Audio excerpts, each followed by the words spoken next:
Pour discuter donc de ces différents points d'actualité, nous recevons ce soir notre confrère et analyste stratégique Stéphane Juffa. Stéphane, bonsoir.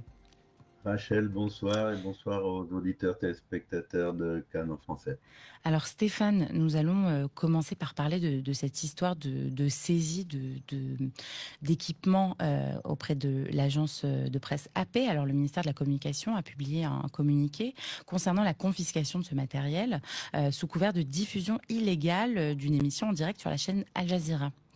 Est-ce que, Stéphane, vous pensez que cette confiscation de matériel de presse est une atteinte à la liberté d'expression ou alors, comme le dit le ministre de la Communication, Shlomo Karaï, une simple application de la loi? C'est un peu complexe. Je crois que ce qu'il faut tenir en tête, c'est que l'Associated Press, c'est tout de même la plus grande agence d'information au monde, hein. Donc, il faut avoir du doigté, de la sensibilité. C'est aussi une agence américaine. On a déjà passablement de problèmes avec les Américains, sans ajouter un problème, surtout s'il est inefficace et s'il sert à rien. Ce qui nous ennuie, c'est qu'il faut aussi faire respecter notre droit de décision. Et il y a quelques jours, le gouvernement israélien a effectivement décidé que la chaîne qatari Al Jazeera opérait de manière illégale et qu'elle ne pouvait pas émettre en Israël ni à partir d'Israël, Rachel. Donc, il y a un peu un antagonisme entre les deux choses parce que ce qu'a fait la paix, elle a rendu service à Al Jazeera en posant une caméra de la paix, mais qui filmait les choses et laissait les images aux soins du commentaire d'Al Jazeera. C'était effectivement, ça allait à l'encontre de la décision prise par le gouvernement israélien. Maintenant, à Oui, mais savoir enfin, si... l'AP, c'est un organisme de presse à but non lucratif. C'est un peu, on pourrait le comparer à l'agence France Presse ou à Reuters, c'est-à-dire que c'est une agence qui va ensuite retransmettre les matériaux qu'elle récupère sur le terrain. Donc, c'est pas forcément, enfin, elle pourrait le faire pour Al Jazeera, mais pour un autre corps de presse. C'est pas comme si elle avait filmé spécifiquement pour eux. Pas tout à fait, parce que là, spécifiquement, on a le flux qui est filmé par cette caméra, comme vous l'avez dit dans votre compte-rendu, qui passe directement sur Al Jazeera. C'est là qu'est le problème. Il y a une sorte de bourse de l'image à laquelle nous participons notamment, où un certain nombre de chaînes de télévision peuvent pomper les images qui les intéressent. Mais là, il y a visiblement un accord entre Associated Press et Al Jazeera pour qu'il y ait un flux direct. Tout ce qu'on voit à cette caméra qui a été posée par les cadreurs de l'AP passe directement sur Al Jazeera. C'est une manœuvre de contournement de la décision du gouvernement israélien, clairement.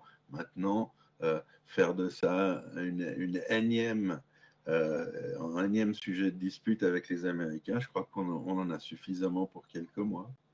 Alors, vous, en tant que journaliste, est-ce que ce genre de pratique vous inquiète? Moi, en général, à part lorsqu'il s'agit de médias terroristes ou de médias appelant à la violence ou à tuer des gens, des médias donc, qui sont instrumentaux pour justement inciter à la haine, les médias généralistes, je pense qu'il il faut pas les empêcher d'agir.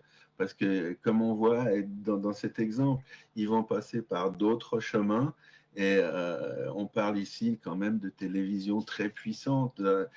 Pour vous donner un exemple, aujourd'hui, c'est un secret de polichinelle, il y a énormément, des milliards de téléspectateurs qui regardent les émissions sur IPTV. Et IPTV, on trouve tous les programmes d'Al Jazeera dans toutes les langues sur IPTV, y compris en Israël, bien entendu. Et beaucoup, par exemple, d'Arabes israéliens, énormément, soit ont une antenne parabolique pour capter les émissions de télévision par satellite, ou alors ils ont le système IPTV. Et je vous promets que la décision du gouvernement ne fait pas grand changement. Celui qui veut écouter Al Jazeera en Israël peut le faire. Maintenant, Enfin, le quand notre changement que ça compagnie fait, c'est que ça donne à Israël une image de pays qui censure des médias. Oui, tout à fait. Et c'est ce que je disais, ça n'ajoute rien à notre image de marque. S'ils nous sont hostiles, ils vont nous rester hostiles. Et moi, je suis pour l'ouverture. Et l'ouverture a parfois de bons effets. Par exemple, le journal libanais L'Orient le Jour en français diffuse pratiquement tous mes commentaires. Alors, ils savent très bien qui je suis. Je signe de mon nom, et journaliste sur la frontière. Et ils ont un sacré courage parce qu'ils sont dans un pays qui est quand même largement dominé par le Hezbollah et ils passent ces commentaires. Donc là où il y a contact, c'est plus facile de fermer des canaux d'échange que de les ouvrir. Et moi, j'ai pas peur.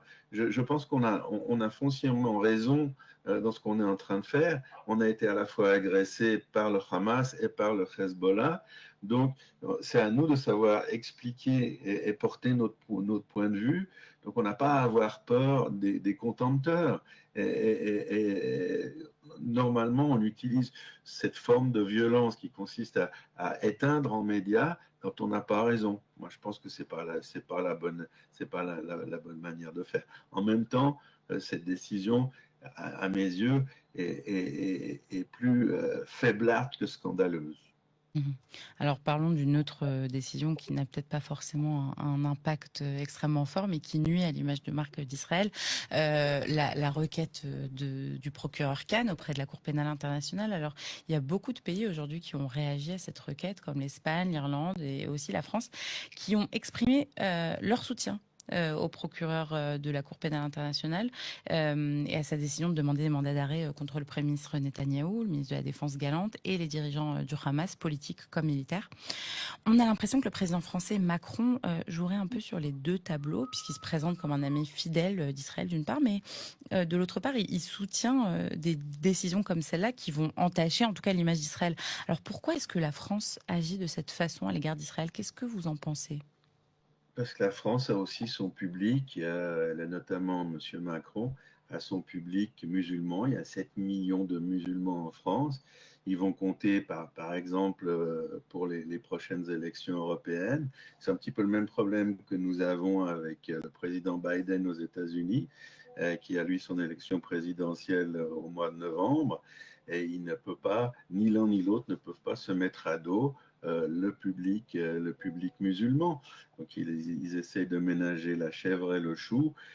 Dans le cas d'Emmanuel Macron, quand il dit que cette cour est totalement indépendante et qu'elle doit le rester, je ne sais pas à quel point elle est indépendante, mais je ne peux pas non plus être totalement d'accord avec vous, Rachel, quand vous dites que cette décision de la part du procureur général de la Cour pénale internationale n'a pas de portée, parce que vous avez cité certains pays et ça empêcherait non seulement M. Netanyahou et M. Gallant d'aller visiter ces pays, d'aller faire leur travail, c'est aussi leur boulot, d'aller rencontrer d'autres responsables politiques là où ils se trouvent et de participer à des dialogues internationaux. Mais c'est également cas pour nos militaires, pour les chefs de l'armée, euh, pour Herzl Levin notamment.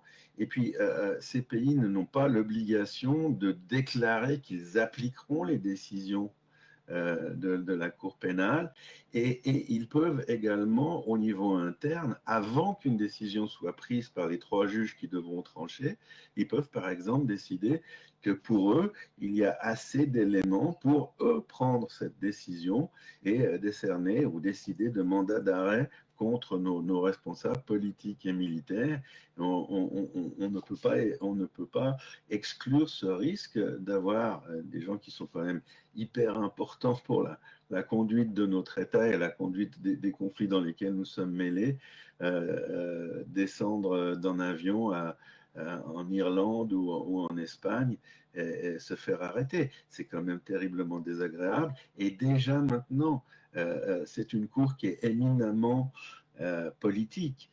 J'ai un ami qui est l'un des plus grands avocats devant cette cour et qui m'a dit, pas plus tard que cet après-midi, que c'est une cour qui est à 90% politique et à 10% juridique. Et je crois qu'il a raison et surtout qu'il sait de quoi il parle. C'est pas l'affaire de la caméra de la paix, Rachel. c'est beaucoup plus dérangeant et il faut maintenant, on investit énormément de moyens pour contrer cette décision et pour essayer de rétablir la vérité parce que cette demande est aberrante et il faut le dire et c'est à nouveau, il faut l'expliquer, il faut le justifier et notamment au niveau du droit et c'est pour ça qu'on a envoyé des professionnels, de grands avocats à La Haye et qui sont en train d'essayer de le faire. Enfin, en l'occurrence, des personnes comme Poutine ont sur leur tête un mandat d'arrêt et ça les empêche pas de continuer les affaires comme si de rien n'était. Ben, on n'est pas exactement dans le même cas que la Russie. La Russie, effectivement, est un agresseur dans la guerre qu'elle mène avec l'Ukraine, ce qui n'est pas notre cas. Et on